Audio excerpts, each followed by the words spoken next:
우리 자원문화원이 지금 거의 한 5년 동안 지금 인문학 강좌를 이렇게 진행해 오고 있습니다. 그러다 보니까 아마 자원과 관련된 역사 문화가 지금 DB가 잘 구축되어 가고 있습니다.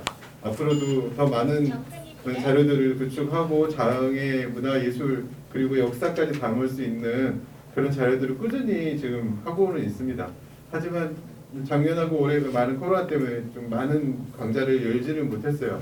하지만 그래도 어떻게든 야외에서 강좌를 하는 경우도 있었고요. 올해도 평화마을 야외에서 했었고, 두 번째는 동학기념탑에서도 했습니다.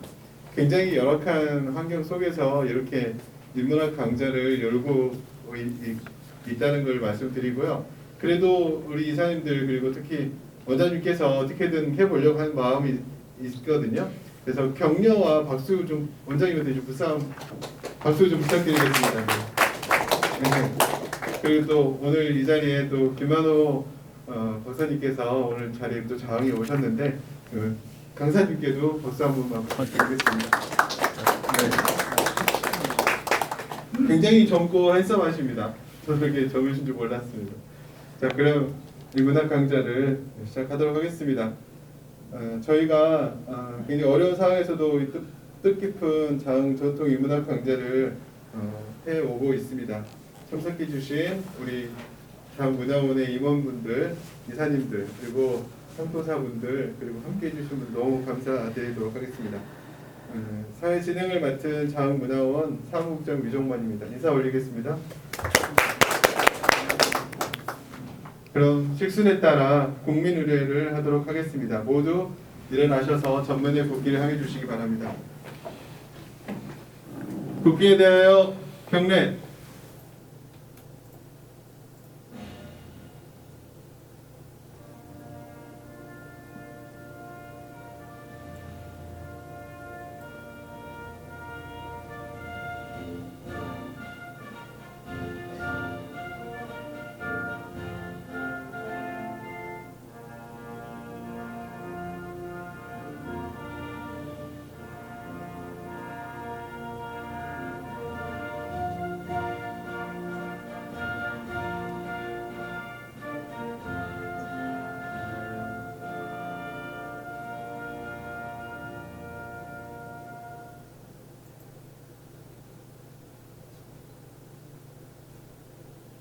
바로 죄송합니다.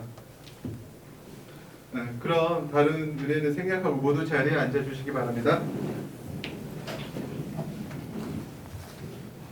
많은 분들이 오셨는데 그 중에 소개할 분 두 분만 소개하겠습니다. 그리고 이쪽에 계시지만 자원문화관광과장님이 이인웅 과장님이 와 계십니다. 잠깐 인사해 주십시오. 네. 반갑습니다. 네. 네, 감사합니다. 네, 다음은 학포 김재을 전 종교님께서 이렇게 교육장을 가시하시고 여기 문화원에 오셨습니다. 인사부터. 오늘도 주제가 주제인 만큼 관심 있게 또 많은 분들이 오셨습니다. 이렇게 인사드리고요. 오늘 자리를 준비해 주신 원장님 인사 말씀 드리도록 하겠습니다. 문화원장 고영철입니다. 이렇게 코로나가 이렇게 창궐해가 있는데도 이렇게 참여를 해주셔서 정말 감사드리고요. 오늘 강의는 의병 활동에 대해서 강의를 할 것 같아요. 의병이라면 원래 의병도 이렇게 나눠져 있습니다. 자기 그 고장을 침범했을 때 이렇게 의병을 일으켜서 막는 경우가 있고, 아니면 자기 고장에는 아무 피해도 없는데 의병을 일으켜서 도와주러 가는 의병이 있습니다. 특히 우리 호남은 그런 의병이 많이 일어났습니다. 그래서 오늘 그런 의병 활동하고 특히 문희세 일가의 의병에 대해서 오늘 강의를 아마 해주실 겁니다. 그래서 우리 호남은 정말, 또 우리 장흥은 의양 자흥이 붙은 이유도 바로 이런 의병 활동을 하는 분이 있었기에 아마 그런 것이 붙었지 않은가 이렇게 생각을 합니다. 오늘 강사님이 참 젊고 훌륭하신 분이 왔어요. 강주 전남연구원 연구위원으로 있는 김만호 강사님은 쭉 이런 계통에서 연구를 하시고 계신 분이라 오늘 강의가 아마 좋을 것 같습니다. 열심히 듣고 경청해 주시기 바랍니다. 오늘 참석해 주셔서 정말 감사합니다. 감사합니다. 큰 박수로 강사님을 모시겠습니다. 우선 제 소개를 간단히 먼저 드리고요. 강의 시작하겠습니다. 저는 그 전남대학교 사학과에서 공부를 했고요. 전공은 한국사, 그 중에서 이제 조선시대사를 전공을 했고, 세부 전공은 임진왜란사를 했습니다. 근데 이제 임진왜란사 중에서 이제 박사 논문 주제는 임진왜란기 민인의 반왕조 활동이라고 해서 조금 어색한 주제로 여겨질 것 같은데요.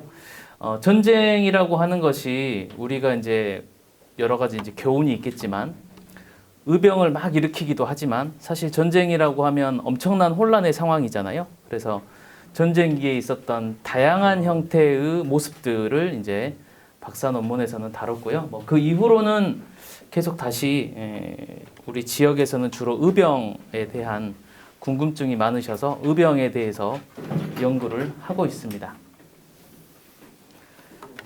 네, 강의를 제가 저만 좀 마스크를 좀 벗고 하겠습니다.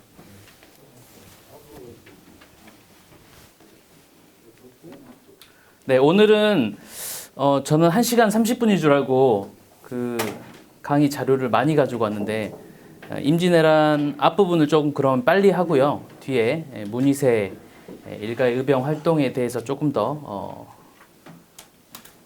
감안해서 이제 강의를 하겠습니다. 그래서 임진왜란의 전반적인 얘기를 좀 말씀드리려고 했고요. 그다음에 이제 그 의병이란 무엇인가 그런 정의들 또 우리 지역의 의병의 활동을 가장 잘 알 수 있는 대표적인 자료가 호남저리록이기 때문에 호남저리록의 전반적인 내용을 좀 설명드리고요. 마지막으로 이제 통합 문희세 일가의 의병 활동과 함께 이제 전체적인 호남 의병들의 활동의 의의 또 문희세 일가가 보여줬던 그런 활약상들에서 찾을 수 있는 의의 이렇게 정리하고 네, 강의는 마치도록 하겠습니다. 우선 임진왜란 개요인데요.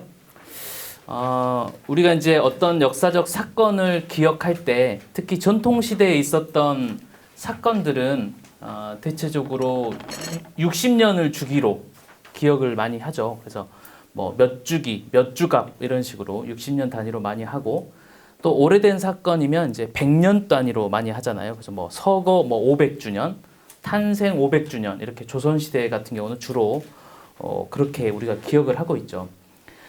그래서 이제 현대사에 들어왔을 때 우리가 이제 임진왜란에 대해서 공식적으로 기념행사라고 할까요? 이런 것은 1952년 이때가 이제 6주갑이니까 360년 지났을 때 했었고요.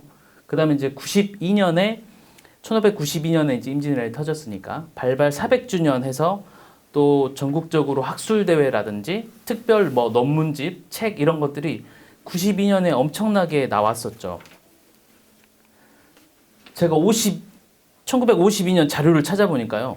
진짜로 서울에서 임진란 6주갑 기념 행사를 했더라고요. 이게 날짜로 보면 그 50년에 한국 전쟁이 나서 그 서울을 뺏겼다가 다시 수복해가지고 몇 달 안 지난 시점이 1952년 5월인데요. 이때 뭐 대구 지역에서도 있었고 그래도 이제 사진이 남겨져 있는 곳이 서울 충무로 광장이더라고요. 그래서 이때 전쟁 기간임에도 불구하고 임진왜란을 기념하면서 국난 극복 시민 대회를 했던 자료도 보이더라고요.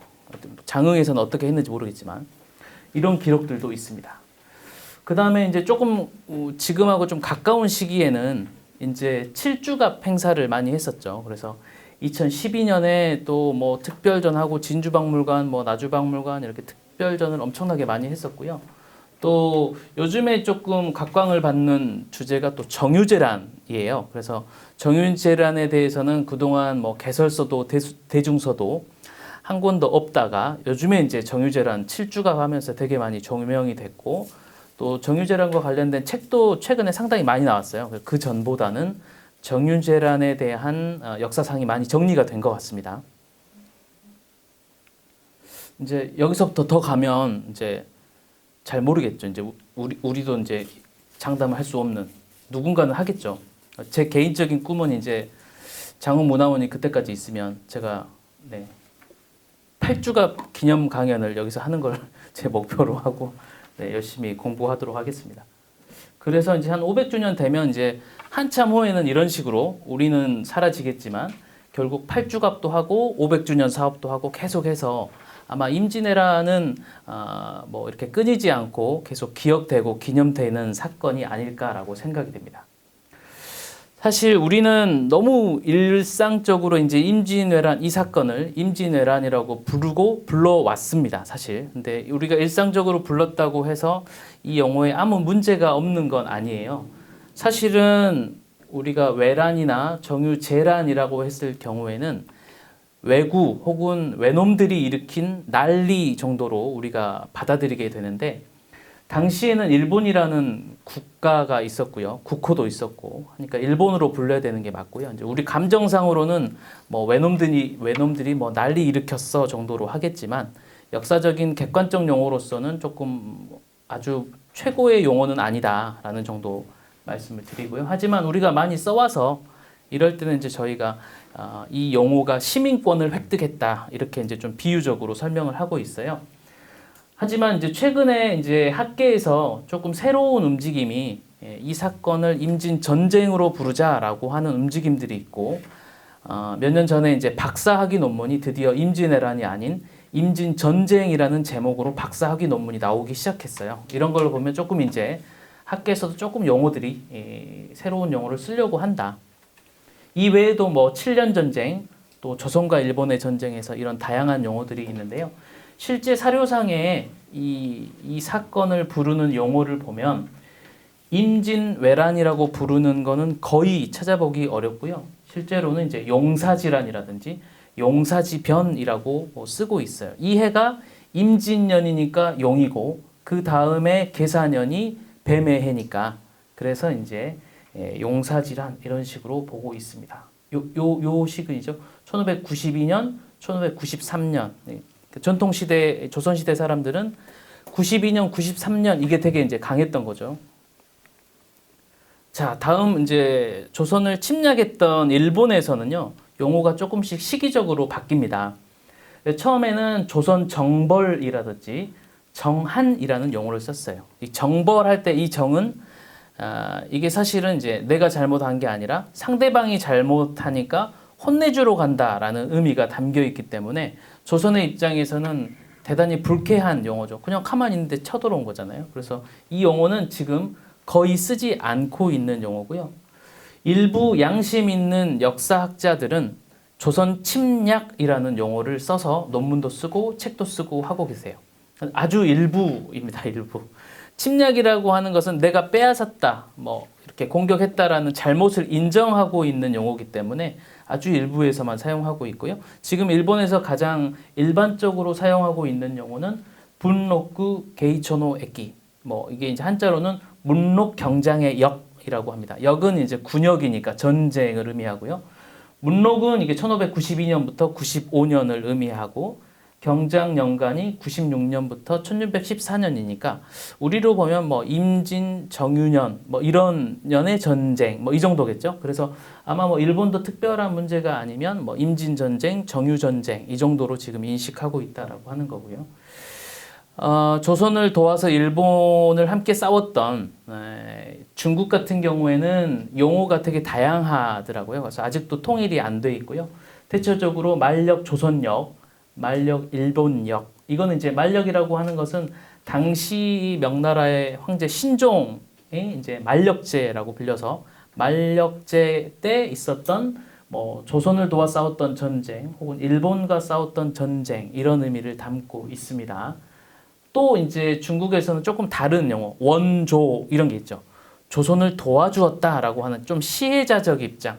우리가 그때 너희 도와줬었지 이런 용어를 중국에서 쓰고 있어요. 이 만력제 같은 경우에는 뭐 아주 중요한 얘기는 아니지만 이때가 이제 대외 전쟁을 막 많이 할 때고 결국 임진왜란을 이후로 이제 명나라가 이제 멸망을 하잖아요. 그때 이제 황제가 명신종이었는데 우리나라에도 있는 게 바로 요런 비석이죠. 이게 신종의 이제 왕릉에 있는 묘비인데요. 여기는 아무 글자도 쓰여 있지 않습니다. 그래서 이렇게 쓰여진 비를 우리는 백비라고 하죠. 백비. 그래서 우리 가까운 장성만 하더라도 박수랑 백비가 좀 전혀 다릅니다. 근데 박수랑 백비는 뭐 나의 이런 거 쓰지 말아라 뭐 이렇게 한 거고요. 명나라에서 이제 신하들이 이 왕릉 비를 만들면서는 신종은 아무것도 한 일이 없다. 그래서 쓸 게 없어서 비워둔 이런 백비도 있습니다. 이게 이제 만력제 때의 일이고요. 북한에서는 우리가 사용하고 있는 용어랑 뭐 크게 다르지는 않습니다. 그래서 임진 조국 전쟁. 다른 것은 이제 조국이라고 하는 용어가 들어가 있는데요. 사실 이제 조국이라고 하면 우리에게는 되게 조금 이렇게 감정을 움직일 수 있는 용어잖아요. 예전에 우리가 국기에 대한 맹세를 할 때 뭔가 이제 막 웅장한 그 관현악과 함께 나는 자랑스러운 태극기 앞에 뭐 조국과 민족이 하면 뭔가 막 뭉클대고 막 나도 전쟁 일어나면 막 뛰어나가야겠다 막 이런 생각을 하게 되잖아요. 이런 표현이 이제 조국이라는 용어가 있는데 그래서 이것도 역시 조금 이제 아주 객관적인 역사 용어로서는 적당하지 않지만 북한에서는 뭐 용어를 하나로만 쓰고 있기 때문에 이 전쟁을 부르는 것은 임진 조국 전쟁이고 조금 논란이 될 수 있는 조국이라는 용어만 빼면 임진 전쟁이라고 부르고 있는 거죠. 북한에서도. 영미권에서도 이 사건이 16세기 동아시아 삼국전쟁으로 전 세계에서 당시로서는 가장 큰 규모의 전쟁이었기 때문에 영어로도 다 번역이 됐고 브리테니커 사전이나 영문 유명한 사전들에 다 이 사건이 기록이 되어 있거든요. 거기 보면은 뭐 다양한 용어가 있지만 더 임진워 해석하면 임진 전쟁인 거죠. 외국에서도 임진 전쟁이라고 쓰고 어떤 데서는 그냥 좀 이게 설명하기 어려우니까 그냥 임진왜란을 영어로 그냥 표기하기도 하고 백과사전에서는 뭐 이렇게 두 가지로 표기를 하는데 제가 빨간색으로 표시한 거는 인베이전이라고 해서 침략이라는 의미예요. 그래서 서구권에서는 이 전쟁이 일본의 침략이나 히데요시의 침략으로 보고 있어요. 그러니까 전쟁의 성격은 침략 전쟁이다. 일본의 이런 거를 전체적으로 이해하시면 될 것 같습니다. 전쟁 전에 조선의 상황은 여러분 잘 아시겠지만 특별하게 이성계가 고려 개성의 수창궁에서 왕위를 이어받고 200년간 특별히 큰 대외 전쟁은 없었어요. 상대적으로 고려 같은 경우에는 뭐 거란족, 여진족, 몽고, 뭐 홍건적, 왜구 막 끊임없이 쳐들어오지만 조선 같은 경우에는 전반기에는 임진왜란 전까지는 일부 서남 해안의 왜구가 참고 조금 괴롭힌다라는 거 말고는 대외 전쟁은 없었고 오히려 이제 뭐 국내 정치 상황에서 사화라든지 동서 분당이라든지 뭐 이런 정도만 있었고 전체적으로 보면은 좀 평화로운 시기였다라고 봐도 무방할 것 같습니다. 임진왜란 직전 같은 경우에는 이제 을묘외변이라든지 또 손죽도 사건으로 불리는 정해외변 뭐 이런 것들이 약간 임진왜란 전초전처럼 보이고 이 외에는 정말 큰 전쟁은 조금 없었었죠. 그래서 상대적으로 이제 평화로운 시기가 이제 조선이고요.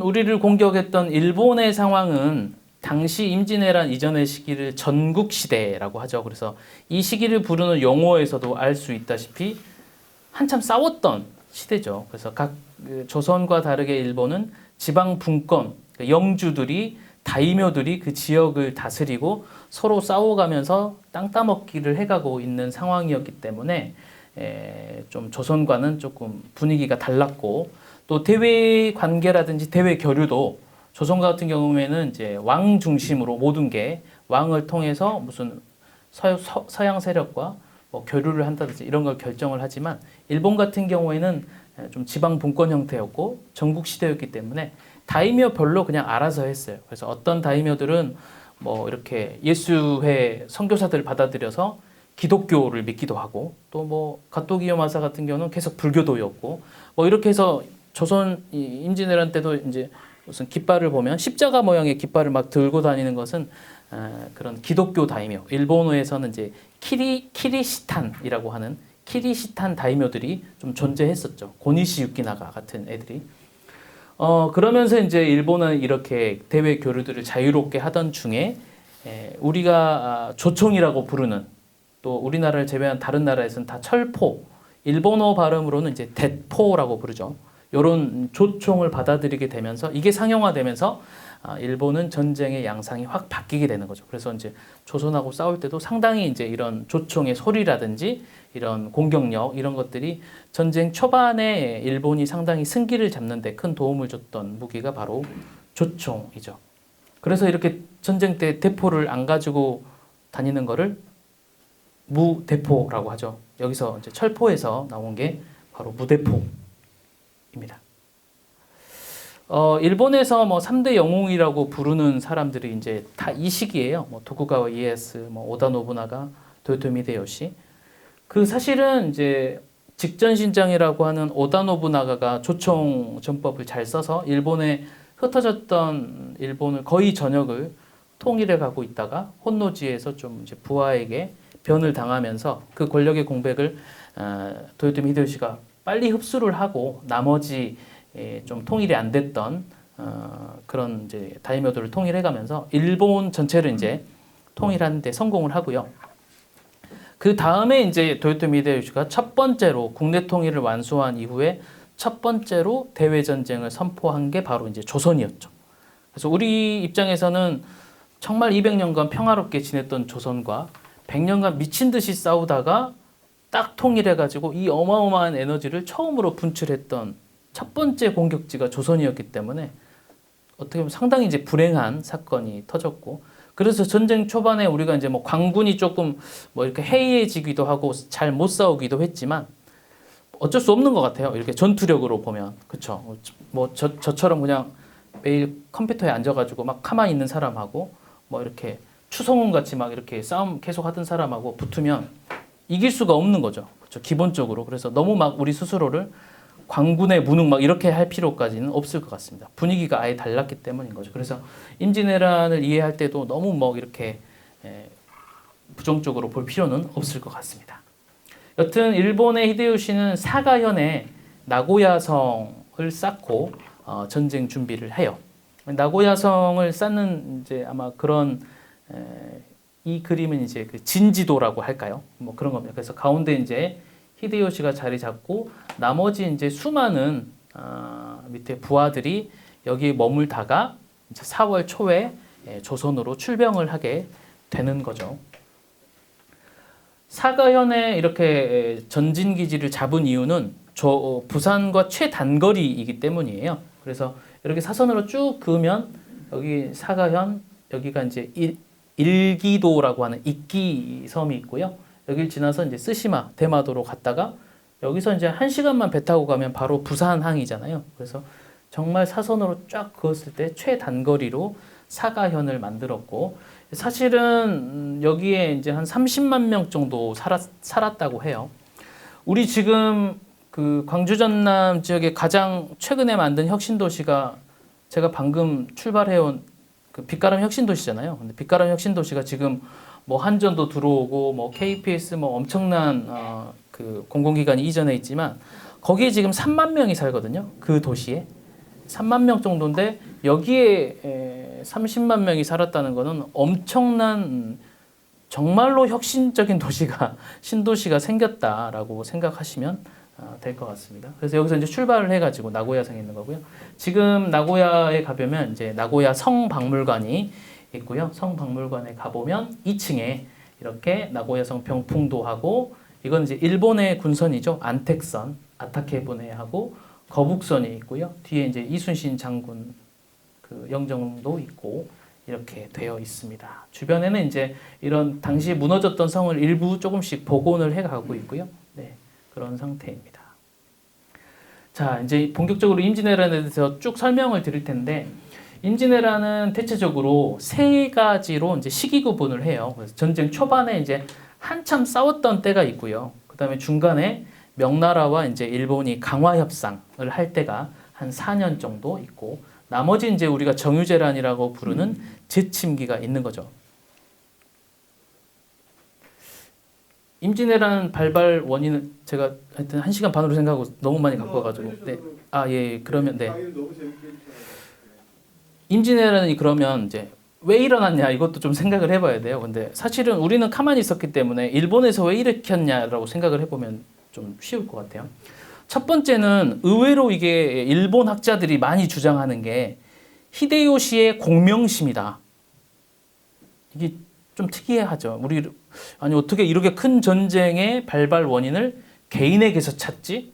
하지만 지금 일본 학계에서 가장 유력한 설이 히데요시의 공명심이에요. 근데 이거는 이제 막 기록에 남아요. 임진왜란 터지기 전에도 한 85년, 1585년부터 히데요시가 이제 예수의 선교사들하고 막 대화하면서 나 내 이름을 전 세계에 알리고 싶어. 막 이런 말을 하고 명나라 지나서 인도까지 침략하면 내가 전 세계를 다 먹은 거야. 뭐 이렇게 말을 하거든요. 그래서 아마 이런 점을 봐서는 조금 개인적인 그런 정복욕이라고 할까요? 이런 것들이 없지 않아 있었고 상당히 이게 크게 작용한 것으로 학자들도 보고 있어요.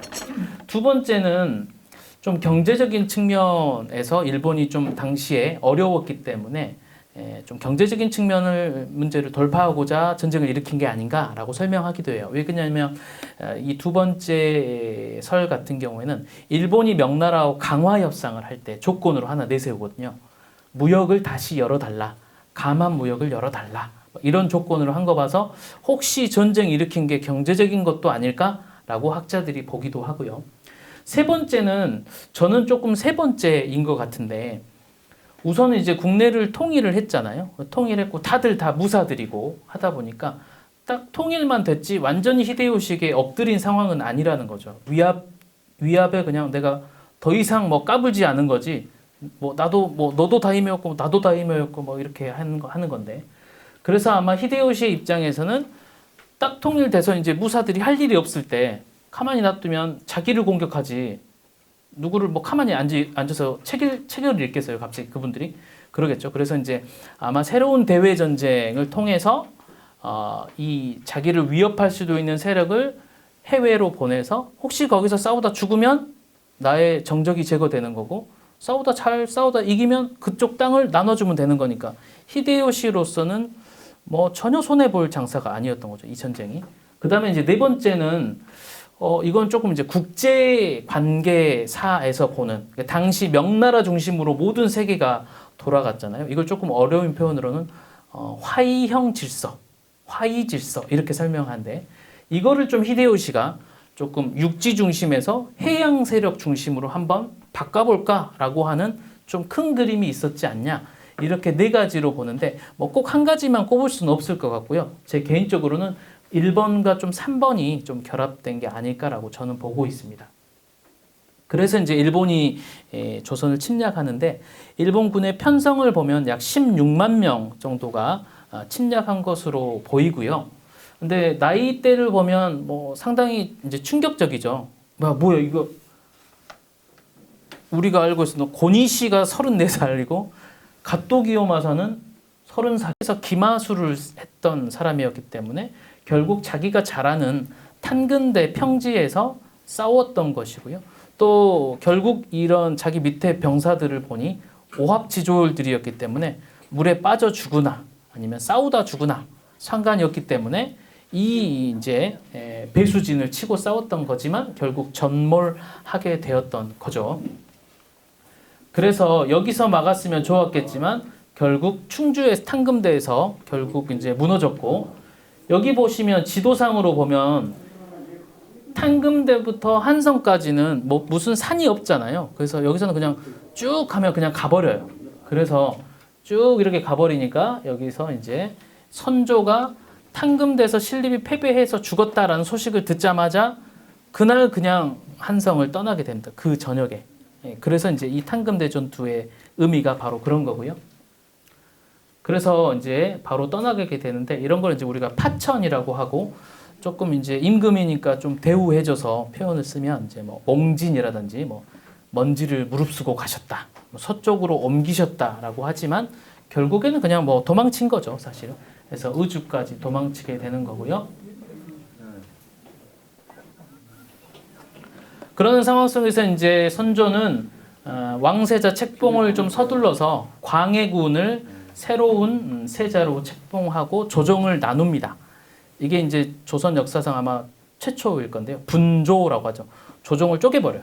그래서 선조가 이끄는 조정이 있고 광해군이 이끄는 따로 조정이 있어요. 그래서 여기도 이제 똑같은 체제가 있습니다.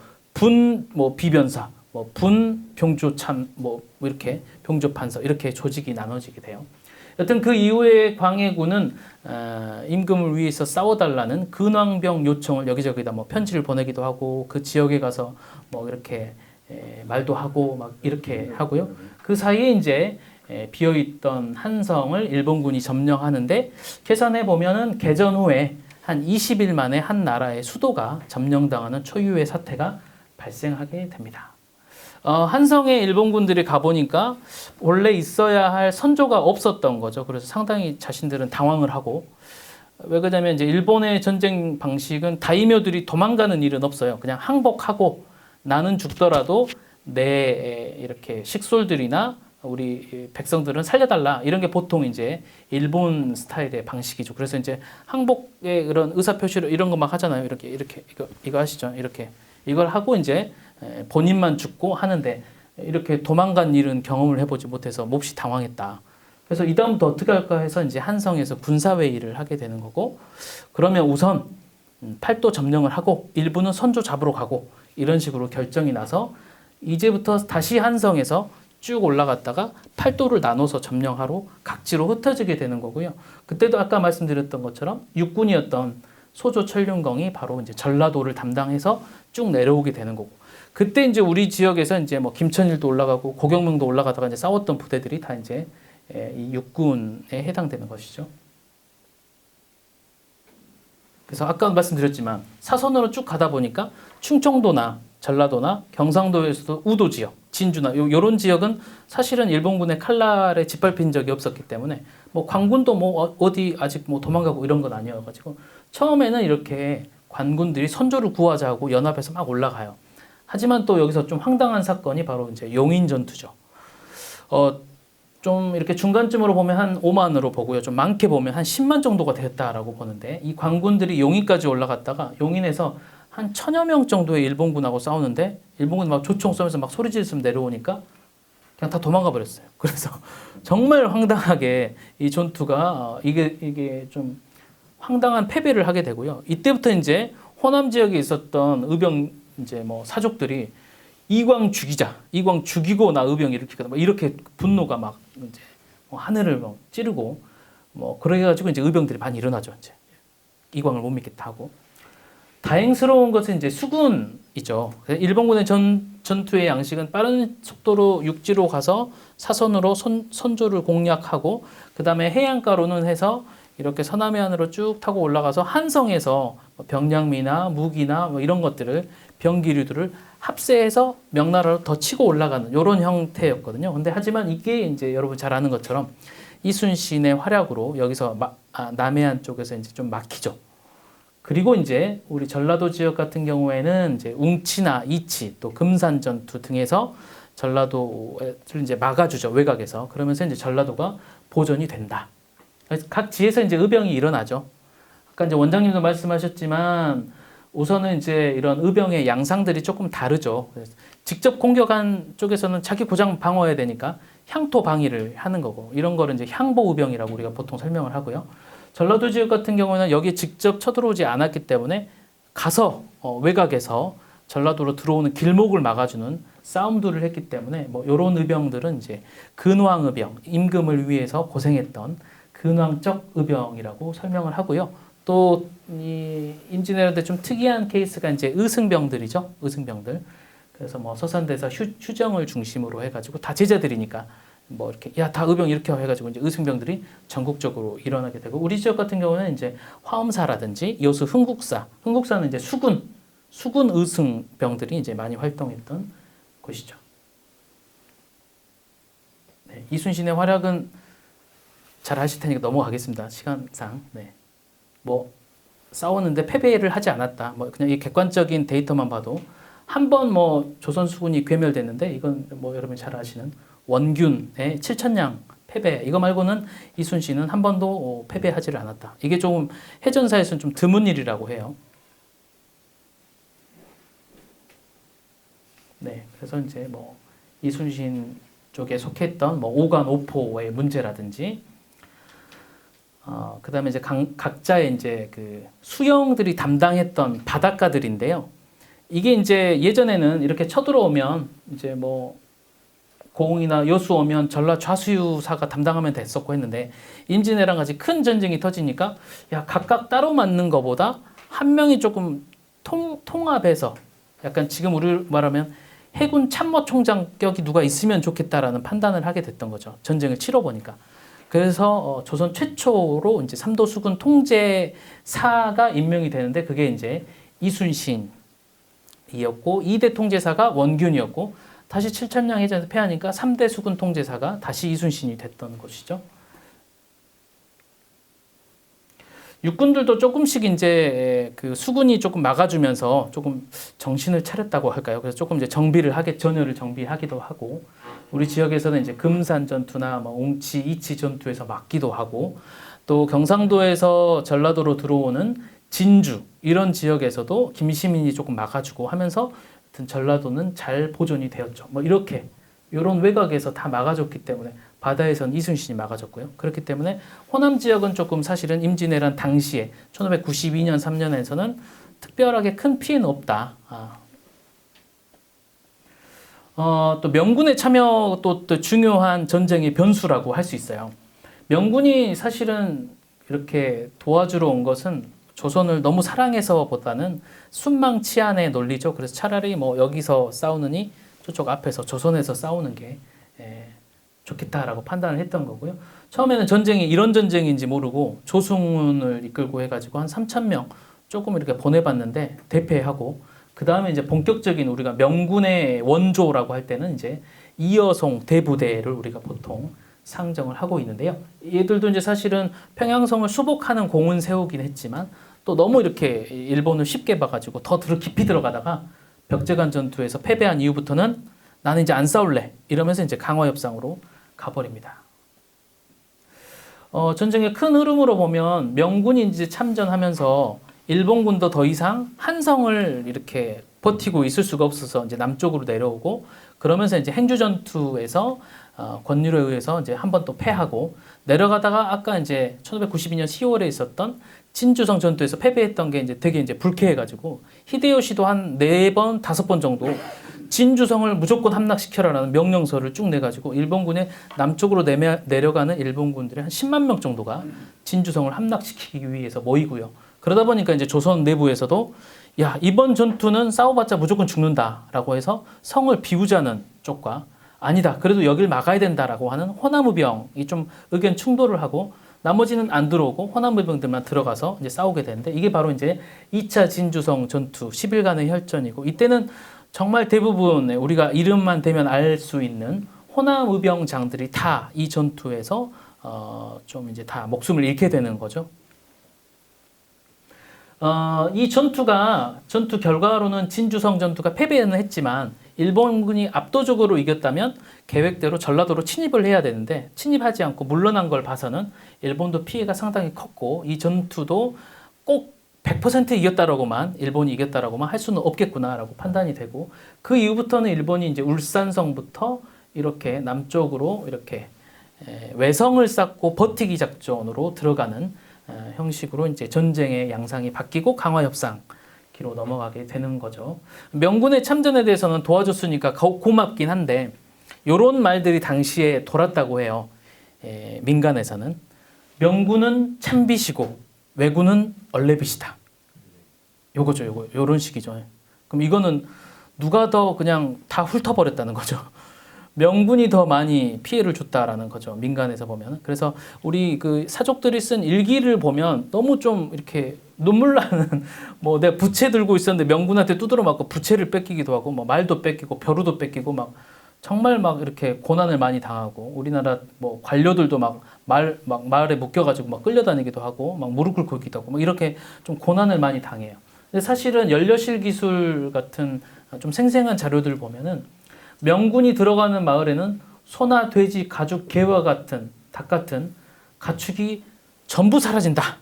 뭐 이런 말까지 있어서 명나라 장수도 야 민간에서 명군은 참빛 뭐 왜군은 얼레빛이라고 하는데 이게 진짜 우리가 피해를 많이 주고 있냐라는 진상 파악을 할 정도로 이게 명나라에서 우리가 피해를 많이 주고 있나 뭐 이렇게 생각을 했다라고 할 정도로 민간에서의 피해는 심각했다라고 하는 거고요.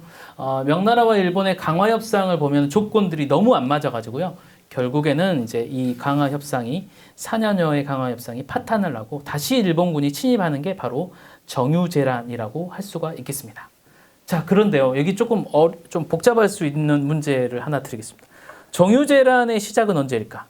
우리가 임진왜란의 시작이라고 하면 1592년 4월 13일 뭐 혹은 뭐 14일 뭐 이렇게 딱 특정을 할 수가 있잖아요. 근데 정유재란의 시작에 대해서는 몇 년, 몇 월, 며칠인지 아무도 말을 하지 않고 있죠. 여러분들 잘 모르시겠죠. 이게 사실은 좀 헷갈려요. 저도 며칠인지 정확하게 모르겠어요. 임진왜란 같은 경우에는 13일이고 공격했던 게 14일이니까 바닷가에 나왔다가 공격하니까 13일 아니면 14일인 게 확실한데 여기 대해서는 이견이 없죠. 근데 정유재란 같은 경우에는 일본군이 다시 조선에 상륙한 날짜가 조금 다르고요. 또 공격한 날짜도 또 다르고 전투의 시점도 좀 다르고 해서 좀 헷갈려요. 그래서 첫 번째 후보는 고니시 유키나가가 다시 부산에 온 날. 이게 이제 96년 12월인데 이건 또 정유년은 아니죠. 그래서 이거 어떻게 해야 될지 모르겠고요. 그 다음에 가토기 요마사는 정유년 1월에 다대포에 도착을 하고 세 번째는 히데요시가 야 공격해 라고 하는 명령서를 나온 게 97년 또 2월이에요. 그래서 명령을 낸 시점으로 봐야 될지. 또 네 번째 후보는 첫 번째 전투는 사실 정유재란 때는 7천량 해전이라고 볼 수가 있어요. 그러면 이제 또 한참 또 지나가죠. 정유년 7월이 되는 거죠. 마지막은 이제 광화 협상이 이미 96년에 결렬되고 일본은 9월부터 이미 전쟁을 준비하고 조선에서는 96년 11월부터 다시 쳐들어올 것이라는 정보는 다 알고 대비도 했었어요. 그래서 이거를 이제 정유재라는 언제 시작으로 볼지는 잘 모르겠습니다. 그냥 같이 한번 생각해 보자고 하는 의미에서 한번 거론을 해봤습니다. 좀 애매한 건 사실이죠. 자, 정유재라는 히데요시가 다시 침입해온 거여서 이제 재침, 이어서 이제 재란이라고 하기도 하고요. 어떤 일부 연구자들은 이제 정유재란의 전쟁의 목표가 임진왜란의 그것과 좀 다르기 때문에 정유외란이라고 불러야 된다라고 하시는 분도 계시긴 하는데 뭐 대다수의 의견은 아닌 것 같고요. 대체적으로 그냥 정유재란으로 오늘은 말씀드리겠습니다. 왜 그러냐면요. 사실은 이 1592년은 명나라 치고 인도 가는 게 목표였다면 1597년에 이제 정유전쟁 같은 경우에는 전라도를 목표로 하고 있었기 때문이에요. 이거는 그냥 하는 말이 아니라 히데요시가 썼던 지침 명령서에 그렇게 나와요. 그래서 97년 2월에 발급된 이런 히데요시의 문서들에는 빨간 도장이 찍혀 있다고 해서 주인장이라고 많이 부르고 있는데 여기에 이제 이렇게 주요한 내용이 나오죠. 전라도는 남김없이 철저히 공략해라라고 하는 게 있어서 정유재란의 전쟁의 성격은 전라도 공략이 1번이다라고 하는 점을 우리가 볼 수가 있게 되는 거죠. 그래서 정유재란 때는 조금 임진년의 군 편성과는 조금 다르게 이런 군 편성이 되고요.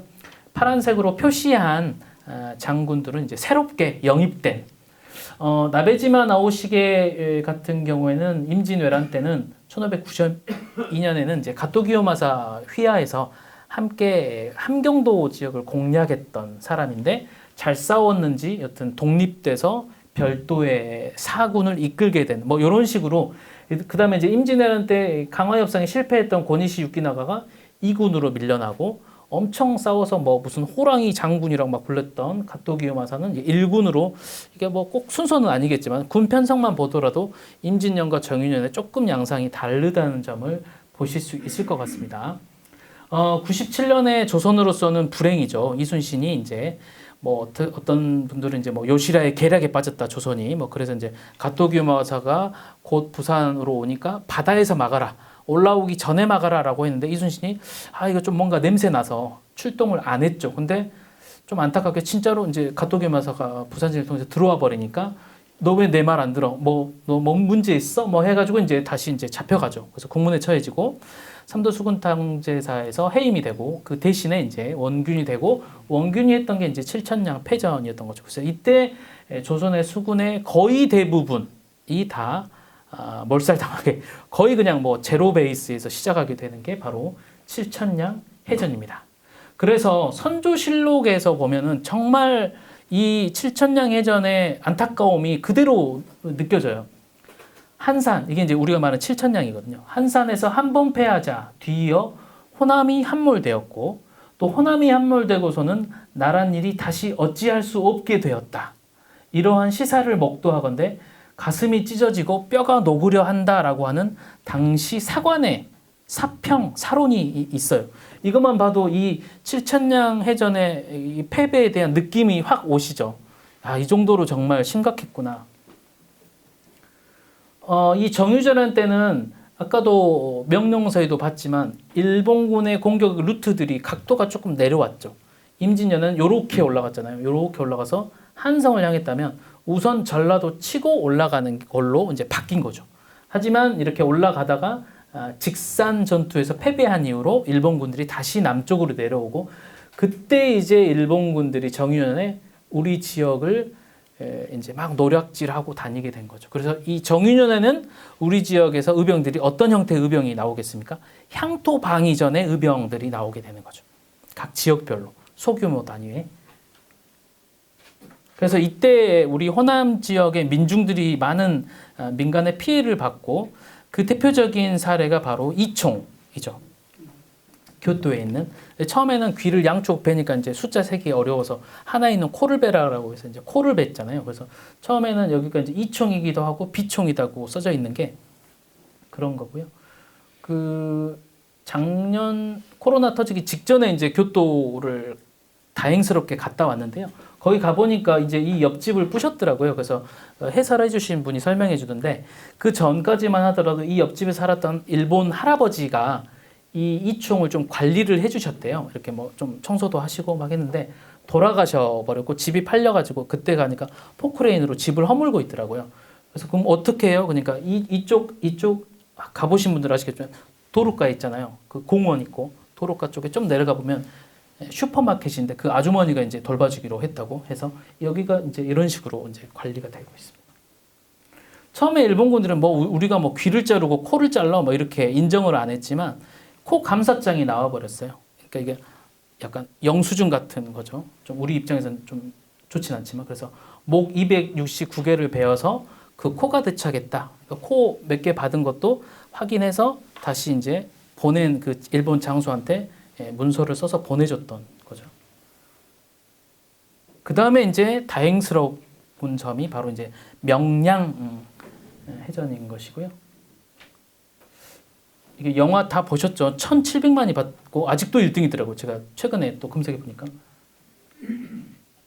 네, 이게 따라올 수가 없어요, 아직. 돈도 많이 벌으셨더라고요. 네. 얼마죠? 20, 100, 1000만, 10만, 100만? 1000만, 억, 10억, 100억, 1,300억 정도를 벌으셨다고 하더라고요. 영화 한 편에. 그래서 영화들 다시 후속 영화를 지금 찍고 곧 개봉할 겁니다. 처음에는 이 명량을 찍었을 때 우리의 상식으로는 진도군이나 해남군이 가만 안 뒀을 거 아니에요. 막 지원해줘가지고 막 영화 촬영지에서 예전에 완도 해신 촬영장처럼 관광 활성화로 막 했을 것 같은데 진도하고 해남에서 영화 촬영을 하지 않았어요. 그 광양에서는 막 그랬을 거예요. 그래서 좀 그런 아쉬움이 있었던지 이번에는 이제 전남 도도하고 여수시에서도 지원을 해줘서 아마 지금 돌산 진모지구 세트장에서 지금 영화 촬영을 하고 제가 알기로 한산은 거의 끝나서 곧 개봉을 하고 노량도 아마 내년쯤에는 개봉을 할 것이라고 신문 기사에서 읽었습니다. 그래서 이렇게 나오면 이제 임진왜란 해전 3대 첩이 영화화되는 거겠죠. 그래서 초대 이순신, 영화 한산의 이순신, 노량의 이순신 각각 다르긴 한데 여튼 뭐 이렇게 영화니까 우리가 알아서 그렇고요. 명량해전 이후에 이제 드디어 우리 지역에서도 외성이 처음 이제 세워지고요. 그게 이제 여러분 잘 아시는 순천 외성, 선진리 외성, 뭐 외교성, 외성 뭐 이렇게 많이 불리고 있는데요. 순천해성 같은 경우는 명나라에서 이제 그렸던 그림들이 좀 남겨져 있죠. 그래서 일본의 성곽의 모습들이 정말 잘 남겨져 있죠. 우리 같은 경우에는 그 장흥도 그렇지만 좀 현재 그 읍성이 잘 남아지는 데가 이제 나간읍성이잖아요. 나간읍성을 생각해 보시면 그냥 성곽 하나, 외곽성 하나 딱 있고 문만 통과하면 그냥 그 다음부터 아무것도 없잖아요. 그냥 바로 관아예요. 하지만 일본의 외성들은 이렇게 대단히 복잡한 모양을 갖추고 있어요. 이렇게 한 겹, 두 겹, 세 겹 뭐 이런 식으로 해가지고 해서 뭐 이치노마루, 니노마루, 산노마루 막 이렇게 다 통과해서 가야지 장수가 있는 천수각, 텐슈각구에 올라갈 수가 있는 거죠. 그러니까 거의 뭐 그 방어에 아주 특화된 성이 외성이고요. 실제로 임진왜란 7년 동안 뭐 조선도 공격하고 조명연합군도 공격했지만 외성을 함락시킨 적이 한 번도 없을 정도예요. 하여튼 방어에 아주 유리한 곳이고요. 실제로 이제 갓도기요마사군이 머물렀던 울산 도산성 도 같은 경우에는 여기 주변이 무슨 나무가 아니라 조명연합군이에요. 조명연합군이 울산성을 버티고 있는 거를 이제 가두고 이제 막 공격을 하는 거죠. 그래서 얼마나 힘들었냐면 당시 요 부분만 좀 확대를 해보면요. 요렇게 이제 막 엄청나게 막 공격하고 방어하고 뭐 요런 상황이었다라고 하는 거고요. 그래서 먹을 것도 이렇게 고립됐으니까 정말 얼마나 먹을 것도 없었던지 여기를 확대해 보니까요. 자신들이 타고 있었던 말까지 잘라가지고 겨우 생계를 유지했던. 하지만 도산성도 함락을 못 시키고 그냥 이제 끝나버리게 되는 거죠. 그래서 뭐 이제 당시로서는 이런 식으로 뭐 사로 병진 작전이라고 해가지고 한쪽만 싸우면 꼭 옆에서 도와주니까 하나 둘 셋 해가지고 네 곳을 그냥 아니 세 곳이죠. 여기는 육군하고 동시에 공격했으니까 세 곳을 그냥 다 공격했는데 또 실패를 해요. 그래서 한 번도 이기지 못했던 게 바로 이제 외성이었던 것이고요. 결국 그러다가 이제 8월 18일에 히데요시가 죽으면서 이제 전쟁은 끝나게 됩니다. 자, 두 번째 의병과 호남체제로 넘어가겠습니다. 의병에 대해서는 여러 정의들이 있을 수 있겠으나 당시에 활동했던 사람이었던 이제 성홍혼의 이제 정의에 따르면 선조실록에 나오는 건데요. 의병은 군사를 모집하는 사람들이 각처에서 알아서 각자 성군, 부대를 만들고 또 주현의 통제를 받지 않는단 말은 의병장이 이 부대를 통제한다, 통솔한다라는 의미가 있고요. 관군은 수령이 군민을 조발한다. 그러니까 발병권을 내서 모인 애들이 이제 관군이고 원수의 지휘를 받는다. 이거는 중앙에 뭐 도원수나 뭐 이런 사람들이 야, 너 저쪽으로 가. 그러면 이제 가야 되는 거죠. 근데 의병들은 가 해도 나 아닌데? 나 안 가도 돼요. 이런 명령 체계도 좀 다르다라고 하는 거고요. 그래서 큰 차이는 여튼 의병은 국가든 또 자기가 살고 있던 고향이든 이쪽을 지키기 위해서 스스로 결성을 한 거고요. 그래서 군량미나 무기나 이런 것들이 때로는 그 지방 정부의 도움을 받기는 하지만 주요한 그런 출처는 다 개인이다. 그래서 돈 많은 사람들, 지방의 유력한 사족들이 의병을 일으킬 수밖에 없는 것이고요. 관군은 당연히 정규군이고 의병은 정규군이 아닌 비정규군이죠. 사실은 이 비정규군이라는 문제가 심각한 문제죠. 평시였다면 이거는 반란군이죠. 하지만 전시였기 때문에 이런 비정규군들을 용인해줬던 것이죠. 그래서 오히려 지금 우리가 의병이라고 부르는 사람들은 기록상에는 의병보다는 뭐 향병이나 또 민병이나 충의지사로 기록이 더 많이 되어 있고요. 이게 또 이제 외국에서 설명을 해야 되잖아요. 근데 사실은 의로움이라는 게 외국어로 설명하기가 쉽지가 않죠. 지금 젊은이들한테도 의병의 의로움을 단순히 저스티스, 정의로움이라고 설명하는 것도 조금 안 맞잖아요. 그래서 어떻게 교육을 시켜야 될지도 사실 잘 모르고 있어요. 여튼 영어로 번역을 하면 정의를 위해 일어난 군대라든지 혹은 충성스러운 군대, 또 비공식 군대 혹은 약간 자원활동가처럼 볼런티어, 이런 의용군, 민간 조직을 의미하는 이런 종합적인 게 우리가 생각하는 의병의 모습일 거예요. 이거는 예전에 이제 2017년에 광주광역시에서 연구를 진행했던 그 연구 성과들을 조금 뭐 호남저리록이라든지 각각 각 그 시군의 이제 군지라든지 이런 걸 통해서 보니까 전남이 이제 옛 호남 지역 중에서 이제 전남이 월등히 많다는 걸 알 수가 있고 관련된 유적이나 유물도 전남 지역이 상당히 많고요. 지역별 인물 분포도도 보면 조금 이제 이게 이제 이 연구팀에서 이제 저도 포함되어 있었지만 여기서 이제 그냥 거의 비슷한 자료 가지고 그냥 수치화한 거예요. 그래서 조금 이제 장도 이렇게 뭐 9위 정도가 되더라고요. 좀 서운해하지 마시고요. 네, 뭐 이렇게 왔다 갔다 합니다. 그래서 여튼 나주가 제일 컸으니까 어쩔 수 없이 뭐 나주 목이었으니까 많을 수밖에 없는 것이고요. 그 다음에 이제 뭐 고흥이라든지 뭐 이쪽 바닷가 쪽도 있고 또 특이한 점이 이제 장성이죠. 장성은 남문창이라고 해서 3번의 의병이 장성에서 일어나서 월등히 조금 많은 거고요. 그 다음에 뭐 고흥은 뭐 해상의병이라든지 광주도 이제 뭐 김덕령, 고경명들 다 광주 출신이었기 때문에 이렇게 수치가 많은 겁니다. 자, 그 다음에 이제 우리 지역의 가장 대표적인 게 이제 호남저리록이라고 하는 기록이고요. 예전에 이제 고경명의 7대 손이었던 고정헌이 편찬을 했고요. 2010년에 저희 지도 교수님이셨던 이제 김동수 교수님께서 번역을 하셨고, 저도 이제 그때 대학원생 때여가지고 일부 이제 번역에 참여했고요. 이제 한글로 다 번역이 돼 있어가지고요. 이제 혹시 궁금하시면 여기서 이제 색인에 찾아서 선조분들 찾으면 이제 한글로 쭉 볼 수가 있습니다. 호남저리록은 수많은 인물들, 1,400여 명 정도의 인물을 수록하고 있는데요. 이렇게 분석을 해보면 임진왜란 관련된 인물이 946명이에요. 그러니까 대부분이죠. 그래서 이 호남저리록은 임진왜란을 중심으로 한 책이라고 할 수 있을 것 같습니다. 이 946명을 조금 더 세부적으로 분석을 해보면 관군과 민병 또 기타 인물로 분류될 수 있는데요. 대체로 민병들을 보면은 이렇게 의병들을 보면은 서인 계열 문과 합격자들이 조금 많았고, 관군은 주로 동인 계열이고 이순신 휘하나 권율 쪽에서 이제 주로 관군과 협조했던 사람들은 정치 성향이 조금씩 이렇게 다르더라라고 하는 겁니다.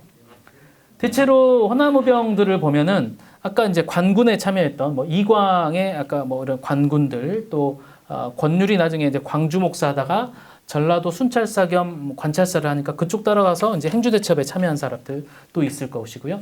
또 이순신을 도왔던 일부 세력들도 있고, 또 이제 오늘처럼 이제 이렇게 문희세 선생님처럼 의병을 모집해서 여기서 이제 자체적으로 의병을 활동했던 3가지 유형들이 있더라고요.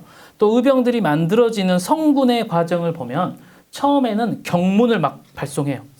야, 일본군이 쳐들어왔는데 너 가만히 있을 거냐? 막 이렇게 하면 언제까지 모여라 그러면 확 모이고요.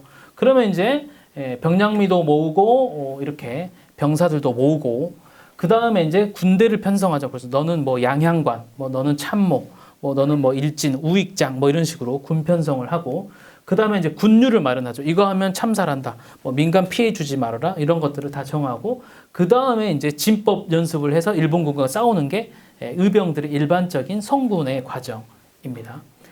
또 모병의 형태를 보면요. 의병을 모을 때 여러 가지 유형들이 있더라고요. 첫 번째는 그냥 자기 지역에서만 모은 게 아니라 고경명의 사례처럼 호남 전역에 다 보내서 정말 호남 연합 의병 부대를 만들어서 출발하려고 하는 사람이 있을 수 있었고요.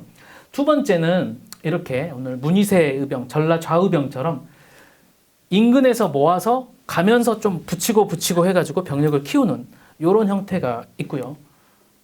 세 번째는 이제 그 정유재라는 시기에 우리 호남 의병 같이 그냥 우리 나중에 이제 의병을 창의한다. 네, 좀 빨리 넘어가야 될 것 같습니다. 본래는 처음에는 근황 의병을 생각해서 고경명이 북쪽으로 선조구하러 올라가고 있었어요. 그래서 쭉 이렇게 올라가고 있었는데 일본군이 이쪽부터 해가지고 한강부터 금산을 점령해서 전주로 침입해 온다라는 소식을 접하고 고경명이 가던 길을 옮겨서 연산 이렇게 진산 와서 금산에서 막아요. 이게 제1차 금산 전투예요. 가다가 소식 듣고 내려와가지고 전라도를 방어했던 게 이 전투인데, 이 전투에서 여러 가지 이제 막 싸워봤지만 사실은 병력 차이도 크고 또 고경명도 이제 막 평소에 싸웠던 사람도 아니고 하다 보니까 결국에는 안타깝게 7월 10일, 9일, 10일 전투에 통해서 고경명과 유팽로, 안영, 고경명의 둘째 아들이었던 고인우까지 다 여기서 전사하게 됩니다.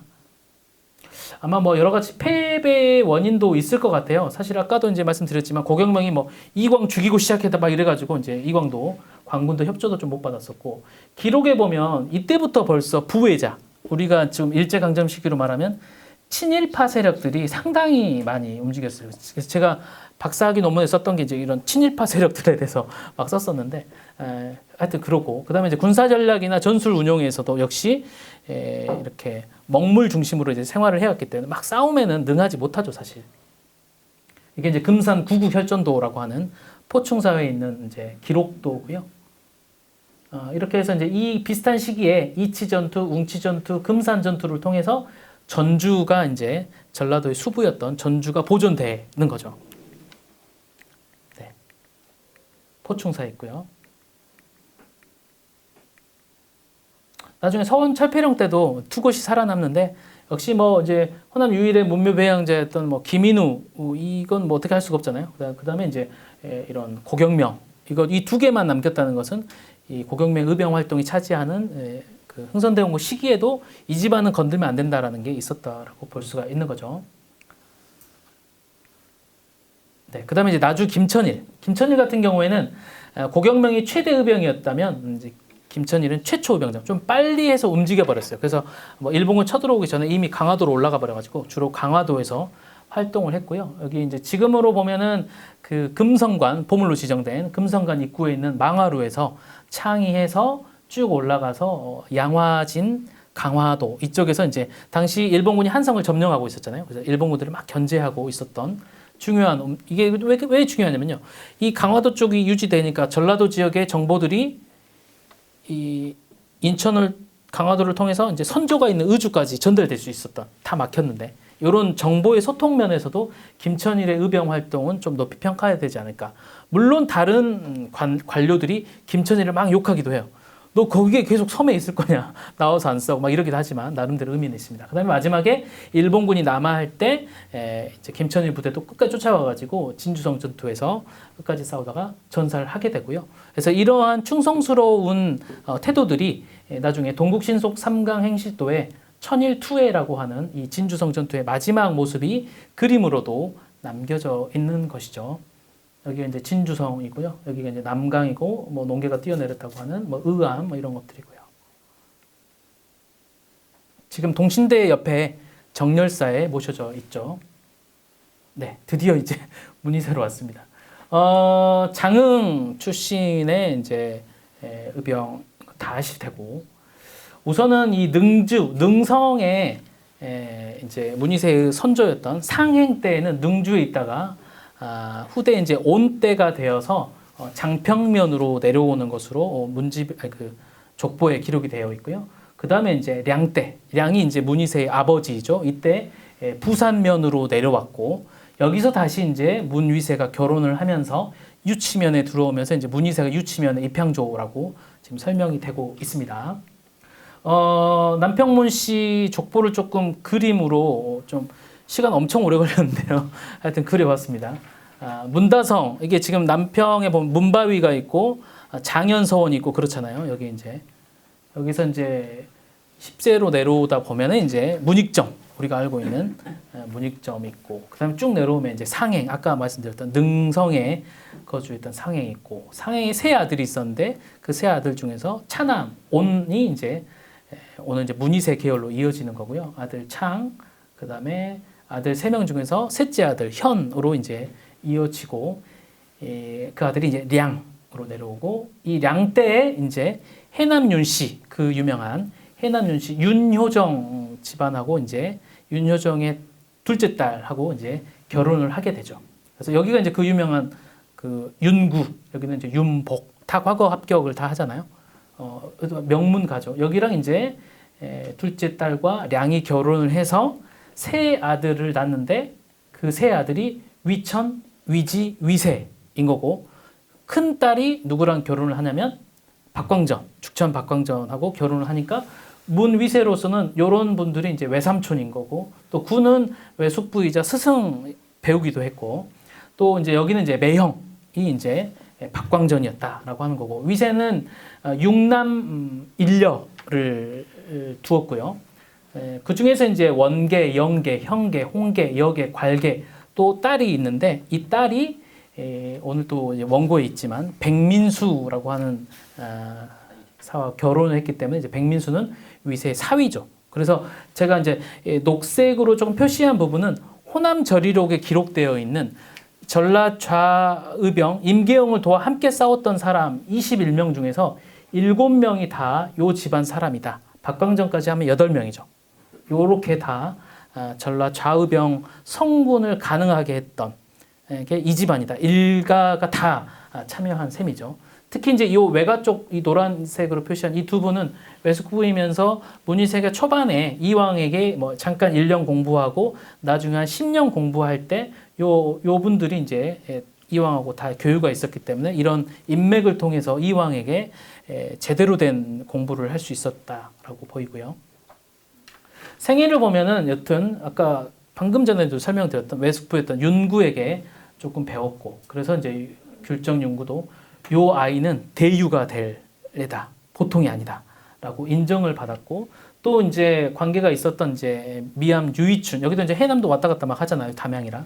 그래서 유이춘에게도 조금 뭐 궁금한 거는 뭐 물었다라고 하고 14살 때 이제 처음으로 퇴계 문화에 들어가서 잠깐 공부하고 다시 돌아오고요. 본격적으로 공부한 거는 25부터 34살까지 한 10년간 공부를 했고 이때 공부할 때 이황이 제갈량의 팔진도를 너 한번 공부해봐라라고 제안을 해서 아마 이게 이제 임진왜란 때 여러 가지 이제 기본적인 문희세의 그런 진법들 이렇게 기초가 되지 않았느냐 하고 추정을 해볼 수가 있고요. 이렇게 과거 시험은 별로 볼 생각이 없었나 봐요. 왜냐면 볼 생각이 있었으면 진작 봤겠죠. 이때까지 10년간 공부 안 하고. 근데 할 수 없이 이제 어머니의 권유로 시험을 받고 지방에서 펴지는 이제 향시에서는 장원을 했고요. 진사시에는 합격을 하는데 아주 높은 성적은 네, 아니었습니다. 보니까요.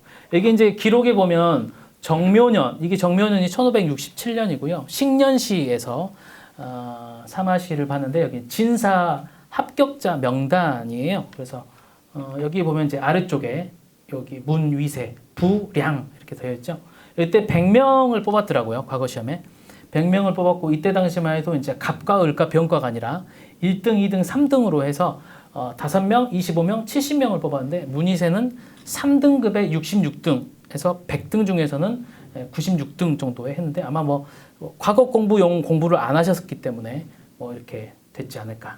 또 다른 기록에 보면 지금 이제 한국국학진흥원에서 가지고 있는 광산금시 금구당 종택에 소장하고 있는 사마 방목에는 조금 더 자세한 기록이 나와요. 그래서 여기 부분을 조금 크게 보여드리면 유학 문희세는 숙장, 이게 숙장은 자죠. 자가 숙장이고 갑오년생이고 본관은 능성이다라고 되어 있어요.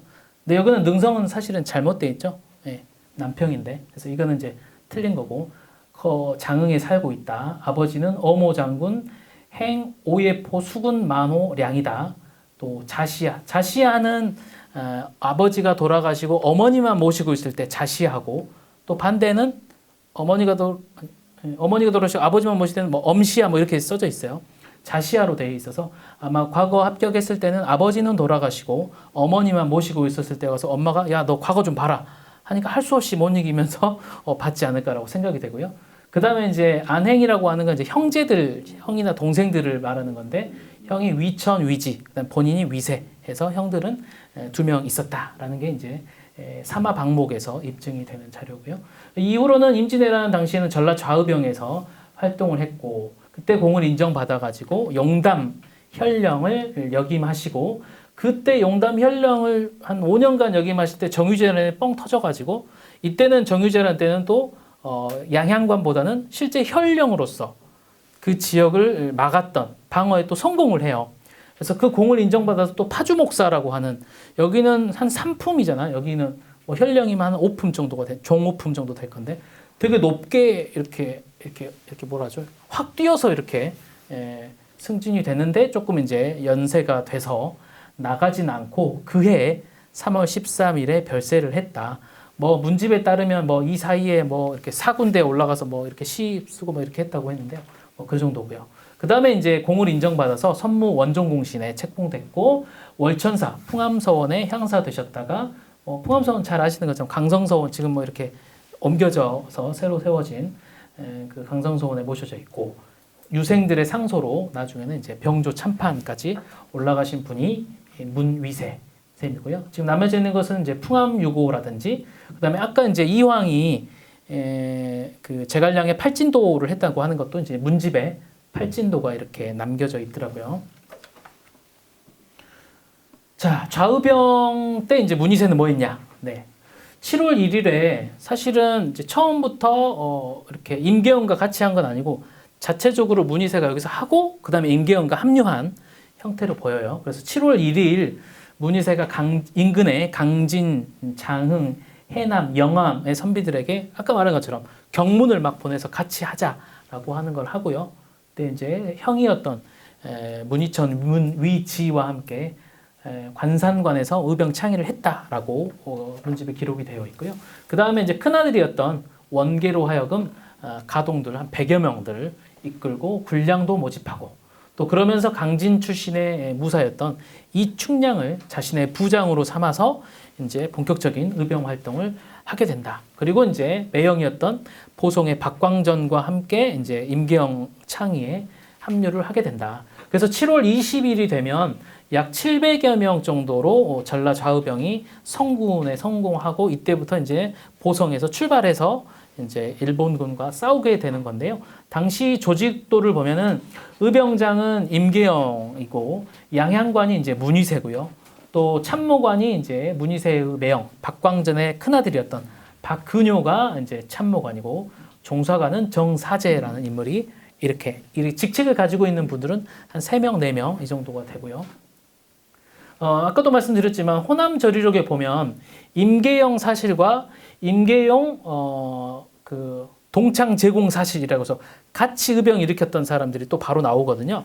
거기에 21명이 나오는데 그중에 3분의 1이 다 문희세 일가였다라고 하는 거예요. 그래서 자료집에도 제가 정리를 해놨지만 여기 이제 조금 검정색으로 좀 표시한 인물들이 다 이제 문희세 일가다.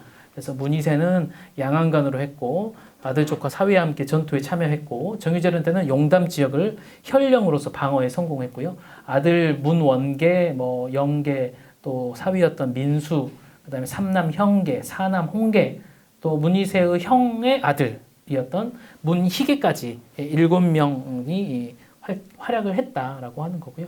나머지 이제 21명에 대한 것도 대체로 임계영과 함께 금산 무주 전투에서 성주 계령 전투에서 주로 활동을 했던 게 전라 좌의병이니까요. 활동을 했다라는 거고요. 7월 20일 보성을 출발을 해서 그 다음에 이제 순천에 가서 그 당시까지만 하더라도 임계영은 자신의 부장이 없었어요. 아까도 이제 문희세는 자기 부장이 강진 출신의 이충량이 있었지만 자기는 부장이 없었는데 조금 유명한 장윤이 드디어 이제 임계영의 부장으로 되면서 조금 더 틀을 갖추게 되고요. 그 이후로 이제 구례에 가고 또 남원에 가고 이 남원에 갔을 때 우리 전라 좌도의병과 전라 우도의병이 합류를 하게 돼요. 그래서 이때부터 조금 이제 본격적인 전투를 하게 되고 금산 무주 전투라든지 성주 계령 전투 대체적으로 보면 경상도에서 전라도로 넘어오는 그 길목을 막았던 게 좌의병, 우의병의 활약이라고 볼 수가 있을 것 같습니다.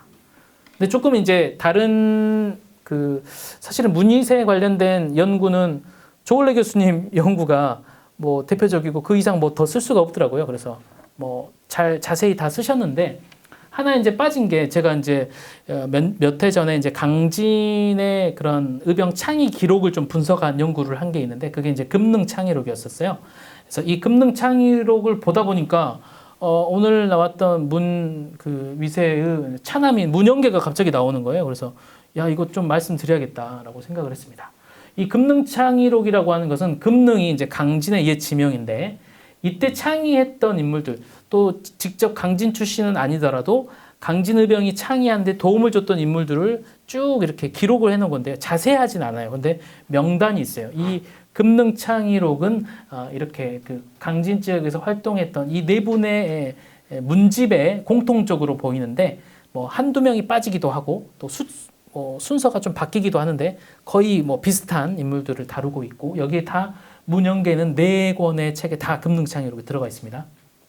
그래서 대표적으로 곽기수의 한벽당집을 보면 뭐 이런 식이에요. 금능창의록 해가지고 이제 명단이 쭉 나와요. 이런 식으로 뭐 이렇게 유희달, 김옥추 뭐 이렇게 해서 쭉 나오는데 그 중에 이제 여기가 이제 문영계 이렇게 나오시죠. 여기 이제 문영계가 나오는데 이걸 좀 보면은 문영계는 남평인이고, 그러니까 본관이 남평이고, 자는 순해고, 자산양, 산양이 보성의 옛 지명이잖아요. 그래서 보성의 좌의병장 임계영의 창의소에서 경문을 전달하러 왔다. 뭐 이런 내용이 있어요. 그래서 아까 뭐 무슨 이 문위세가 아들들을 강진, 영암, 해남 이렇게 막 보냈다고 했잖아요. 근데 그게 기록에 그거밖에 없었지만 오히려 이 금능창의록에 강진으로 경문 보낸 사람은 문위세의 둘째 아들이구나라는 사실이 이게 이제 여기서 밝혀지게 교차되면서 이게 진짜라는 거를 우리가 알 수 있게 됐다는 점에서 되게 중요한 기록이 아닐까라고 생각이 됩니다. 여튼 이 문위세의 아들들의 일부는 또 명량해전에 또 참전을 해요. 그래서 명량해전 때 이제 문위세의 둘째 아들이 문영계하고 넷째 아들인 문홍계가 또 장흥 출신의 뭐 마하수 많이 알려져 있죠. 마하수, 임영계, 김성원, 정명렬, 또 영암의 백진남 이런 등의 인물들과 함께 한 10여 명 정도가 이렇게 여러분 잘 아시겠지만 뭐 13척이 앞에 있었고 뒤에서 뭐 이렇게 배가 뭐 100척 뭐 이렇게 향선들이 있었다. 뭐 이런 것 주도했던 사람들이 또 문위세 일가였다라고 하는 점도 주목할 만한 사실이 아닐까 생각됩니다.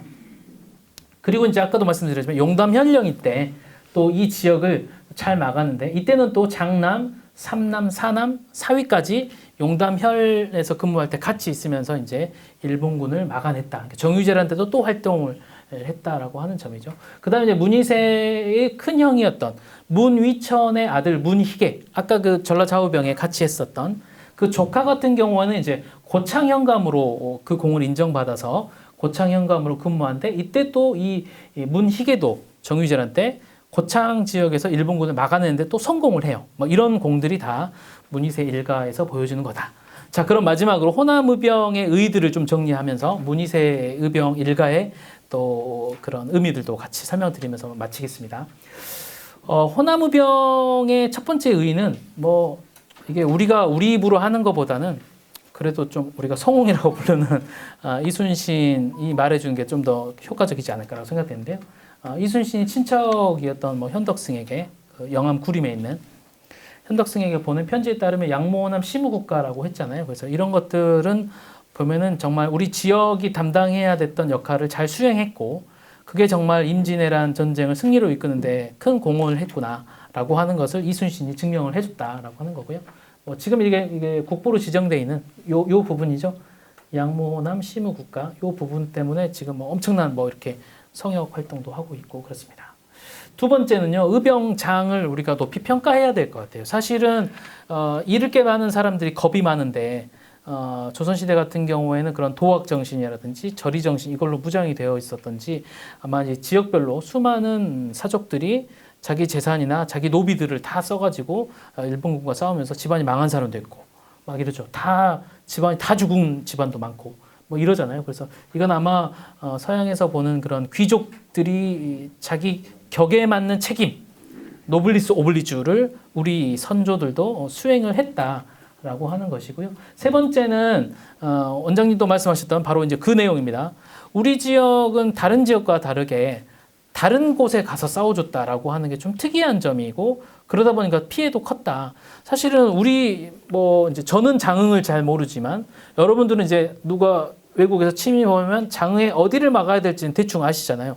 여기는 좀 문제고 여기서 살아야지. 그러니까 좀 이렇게 비유가 적절할지 모르겠지만 제가 이제 광주에 살다가 결혼을 하면서 화순으로 가서 지금 화순에 살고 있어요. 근데 화순에서 좀 이렇게 멋있는 이렇게 뭐랄까 좀 그 전원주택 같은 게 막 짓고 있더라고요. 그래서 이제 장인 장모님께 저기 좀 이렇게 괜찮지 않을까요? 그러니까 거기 못 써. 거기 공동묘지에 써. 그러더라고요. 그러니까 모르는 사람들은 모르는 거예요. 근데 그 지역에 아는 사람들은 그 지역 사정을 다 알잖아요. 하지만 우리 호남의병들이 다른 지역에서 가서 싸웠다는 것은 상당히 불안 요소를 가지고 있는 거예요. 그 지역 모르고 가서 막 싸우는 것은 정말 위험한 행동인 거죠. 싸움도 이렇게 평소에 연습한 것도 아니고 그렇죠. 그래서 그런 점에 보면은 근왕적 의병은 뭐 이렇게 넘나지를 좀 따지긴 그렇지만 좀 향보 의병은 당연한 거잖아요. 우리 지역으로 쳐들어오니까 막아야 되는 거고 네, 근왕은 안 와서 굳이 안 가도 되는데 가서 싸워줬다라고 하는 것도 이건 단순히 애양심을 좀 넘어선 조금 더 이렇게 고급진 표현을 하면 호국 정신을 발휘한 게 아닌가라고 좀 높이 평가할 수 있을 것 같아요. 마지막으로는 전쟁이다 보니까 실제 전투에 우리 호남 의병들이 이 긍정적인 영향, 효과적인 도움을 주었냐라고 보면 3대첩이 우리가 한산도 대첩, 진주 대첩, 행주 대첩이잖아요. 첫 번째 한산도 대첩은 당연히 아까 오관 오포도 설명드렸고 대부분의 이제 수군들의 주력이 전라 좌수영이라든지 전라 우수영의 병사들이었기 때문에 이 사람들은 다 우리 연해민들이죠. 두 번째 진주 대첩 같은 경우에는 직접적으로 호남 의병들이 막 같이 싸운 건 아니지만 이 외곽에서 화순의 최경에 전라 우우병들이 조금 견제해주면서 보다 전쟁의 승리에 기여를 한 측면이 있고요. 마지막 3대첩 중에 하나가 이제 권율의 행주대첩인데 이건 역시 권율이 광주 목사하다가 전라도 관찰사 겸 순찰사가 해서 병사들을 이끌고 가서 행주대첩을 한 거기 때문에 이때도 당연히 전라도 병사들이 싸웠던 거죠. 그래서 뭐 이런 여러 가지 앞에서 세 가지 의미들을 말씀드렸지만 실제 전투에서는 이렇게 실전에 도움을 많이 줬던 게 호남의병이다. 또 병량미 문제로 보면은 엄청난 사실은 수탈을 당했기 때문에 전쟁이 잘 움직였던 거죠. 그래서 좀 피해도 많이 보고 공도 많이 세웠던 곳이 우리 지역이 아닐까라고 생각되고요. 마지막으로는 이제 문인세 일가가 보여줬던 의병 활동의 의미입니다. 첫 번째는 이렇게 그 일가가 다 참여하는 것은 좀 쉽지가 않은 것 같아요. 특히 이제 아들들 다 싸우는 거는 좀 많이 없어요. 그래서 이렇게 여러분들도 이제 혹시 임진왜란 관련해서 의병들의 움직임을 찾아보면 대부분 뭐 누구의 의병 활동, 뭐 누구의 생애와 뭐 임진왜란 뭐 이렇게 해서 되겠지만 누구 일가의 의병 활동은 사실 많지는 않습니다. 또 이렇게 전체가 다 사위 뭐 매형까지 다 온 거는 그래서 이런 거는 사실은 임계영의 전라 좌의병이라고 하지만 그 내부는 3분의 1은 문이세 집안이 한 거다라고 높이 평가할 만하고요. 두 번째는 이제 양향관이라는 게 사실은 이거는 전면에 드러나진 않죠. 이렇게 후방에서 막 이렇게 쌀 보내주고 하는 거지만 막 싸우는 것만 꼭 의병은 아니잖아요. 예, 그렇죠. 그래서 꼭 싸우다 죽는 것도 있지만 싸움을 가능하게 한 이 뒷받침 이런 것들은 또 병량미나 무기를 누가 줬느냐 뭐 이런 거니까 그런 면에서 보면 양향관의 자리도 적은 게 아니다라고 하는 거고요. 마지막으로 이제 이 공을 인정받아서 용담현령에 제수도 됐고 또 용담현령에서 또 공을 인정받아서 파주목사로 됐다라고 하는 점을 봐서는 문희세도 그냥 병량미 제공에 그친 것이 아니라 실제 정유재란 때는 의병으로서 꼭 의병은 아니죠. 이때는 뭐 관군 성격을 가지겠지만 일본군과 싸워서 또 일본군의 침략을 또 막았던 공도 있는 인물로서 우리 잘 지금까지는 많이 알려지진 않았지만 그래도 이제 조울래 선생님이 그래도 논문 한 편 써주셨으니까 그래도 어느 정도 정리는 된 것 같지만 그래도 한번 좀 논문 쓰신 지 오래됐으니까 한번 그 논문을 중심으로 제가 본 자료들과 합쳐서 오늘 한번 쭉 한번 설명을 드렸습니다. 1시간 반 동안 저만 너무 길게 말을 해버렸는데요. 여튼 잘 경청해 주셔서 네, 감사드립니다. 이상 강의를 마치겠습니다. 네, 질문 네네. 있으시면 제가 마이크 드리겠습니다. 네, 소개 간단하게 해주시고. 감사합니다. 네. 정말 오늘 강의 연강히 잘 들었습니다. 앉아서 말씀드리겠습니다. 네네. 저는 유치 살고 있는 풍암문의세 네. 양양관님의 14대선 문정배입니다. 아 예. 하나 질문하고 싶은 것은 네네네. 우리가 저런 자료를 많이 읽습니다. 근데 양양관이 후손이라서 그런지 의식주, 군대, 의병들이 뭐 의병이라도 뭐 그냥 검은 두루마리도 입었는지 집시기 신발 신고 했는지 외적들은 군복이 있더라고요. 보면은 그림에 보면은 우리는 그냥 패기로만 싸웠습니까? 그런 그 의식주 문제가 좀 궁금하더라고요. 네네네. 네. 사실은 우리 이게 이제 뭐 다른 쪽에서 좀 궁금한 건데 임진왜란 당시에 조선을 그린 그림이 사실 거의 없죠. 거의 없고 남겨져 있는 것은 이제 일본 에도 시대 때 뭐 이렇게 조선 군기류 이렇게 일본인들이 전투했던 거 하면서 이제 뭐 진주성 전투라든지 이런 것들이 그림이 있긴 한데 그런 그림을 보면 에도 시대에 조선에 관련된 그림이 없어서 일본 측에서 남긴 그런 회화 자료들도 다 중국 스타일로 그려져 있어요. 그래서 뭐 이순신 관련된 뭐 그런 기록들도 봐도 약간 장비처럼 막 그려놓고 해서 사실은 정확히 알 수가 없습니다. 네, 네. 어떤 옷을 입고 어떻게 싸웠는지는 사실은 많은 자료가 있지를 않고요. 네, 그렇습니다. 그래서 정확하게 알 수는 없고 뭘 먹었고 이거에 대해서는 이제 뭐 그 사족들이 남긴 그런 일기류 같은 데서 보면은 뭐 물고기도 잡아먹고 뭐 과일도 따먹고 이런 거는 있지만 실제적으로 뭐 몇 톱을 얼만큼 먹어서 이렇게 통계적으로 이렇게는 아직은 연구가 아직 안 돼 있습니다. 네. 네. 네. 네. 보면은 이제 오차포 만원지 그 차자가 있죠. 네, 그좀 오자가 있는 것 같고 또 어디 편안강자에 일월정자를 했는데 그게 네네네. 오자가 있는 것 같아요. 네네네. 수정하겠습니다. 그리고 우리 문중에서 항시 궁금하게 생각한 것이 이게 명량 대접 때 영자계, 형자계, 홍자계, 여자계 사형제가 참전을 하였다고 그래요.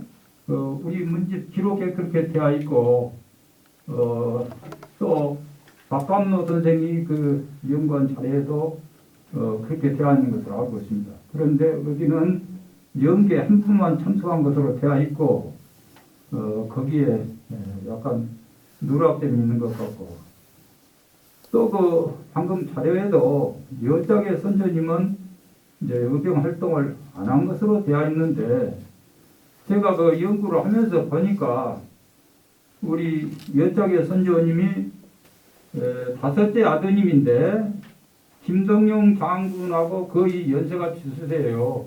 그때 비슷하고 이 양반이 참전해가지고 부상당한 기록도 있고 또 제가 이치전투 전적지를 가서 봤는데 거기에 그 선조님 기록이 있습니다.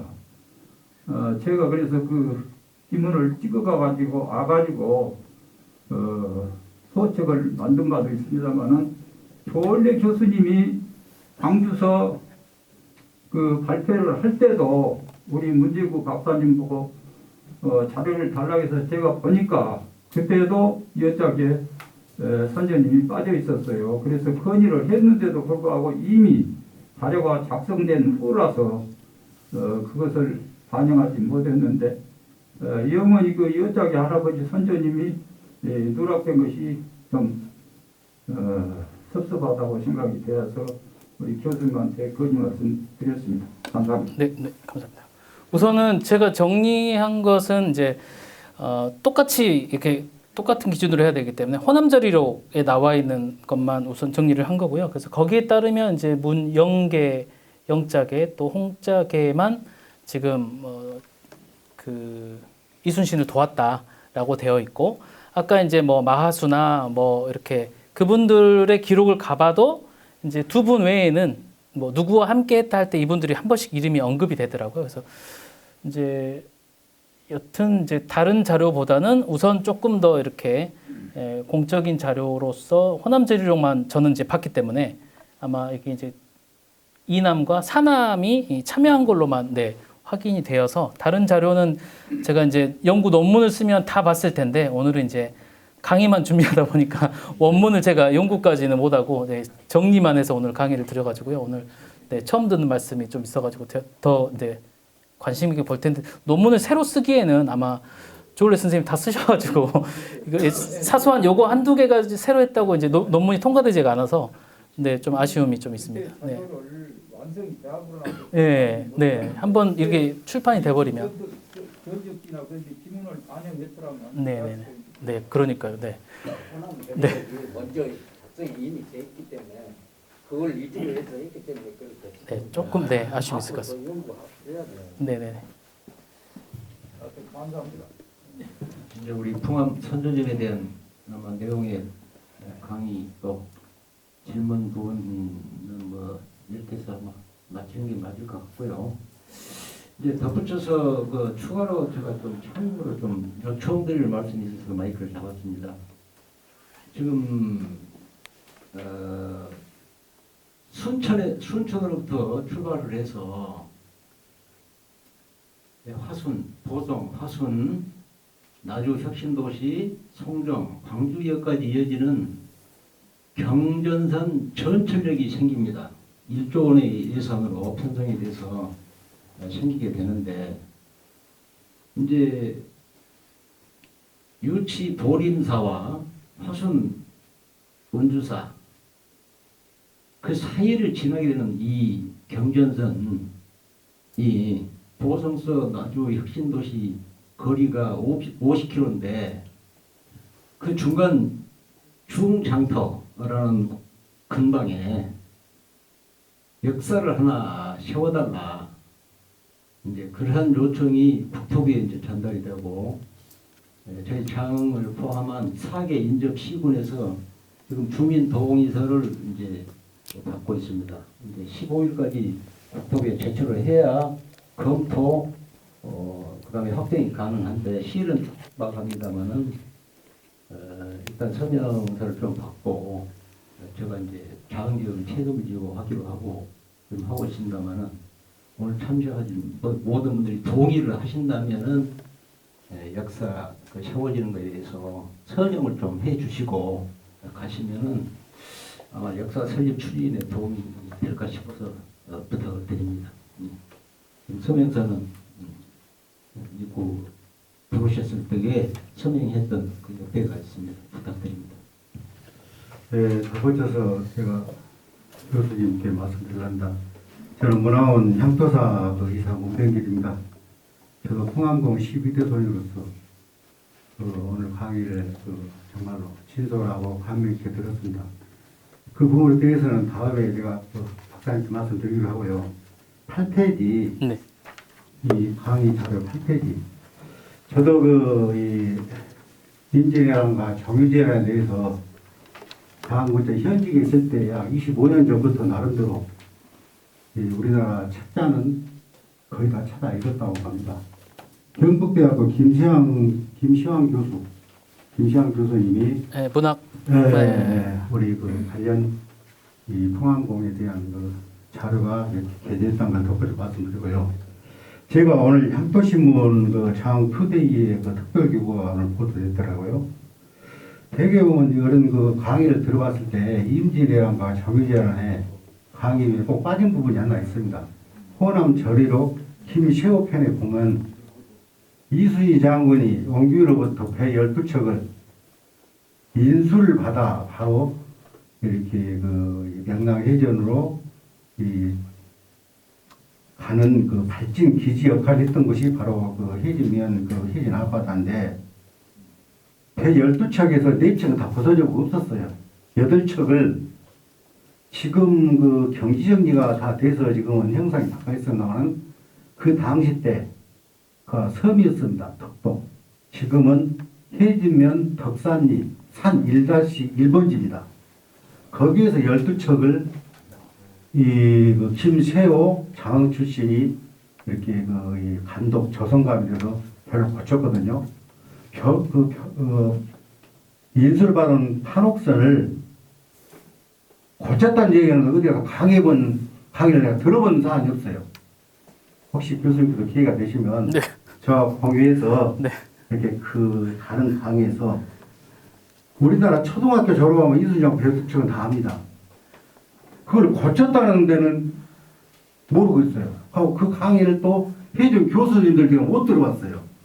그 부분을 좀 네. 앞으로 적고 그랬으니까 논문을 쓰시면 저도 잘 협조하겠습니다. 네, 알겠습니다. 네, 감사합니다. 제가 한 말씀 드릴게요. 한 분만 더 바꿔줘요. 질문 좀 하겠습니다. 저는 통합공 형열입니다. 제가 지금 그동안에 시골에 이렇게 살면서 위치에 살면서 제가 지금 신문에 13번을 연재를 시켰어요.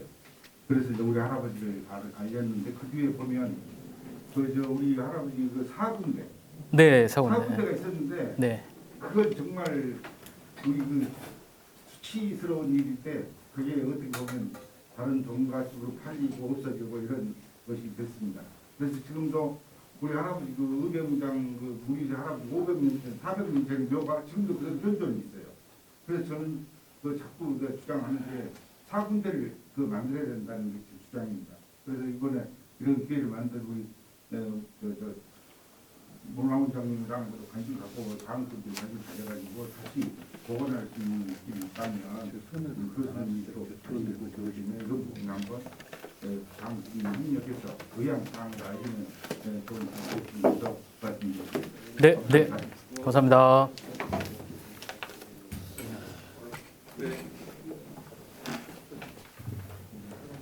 네, 사실 굉장히 열감을 해주셨고 굉장히 이해가 쉽고 명쾌하게 잘 해주셔서 우리 박사님께 박수 한번 크게 한번 부탁드리겠습니다. 감사합니다.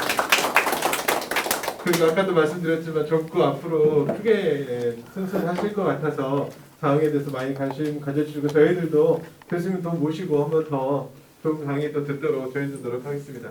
너무 감사드리고요. 이상으로 오늘 인문학 강좌 풍암 문세 일가의 우병 활동을 모두 마치겠습니다. 감사합니다.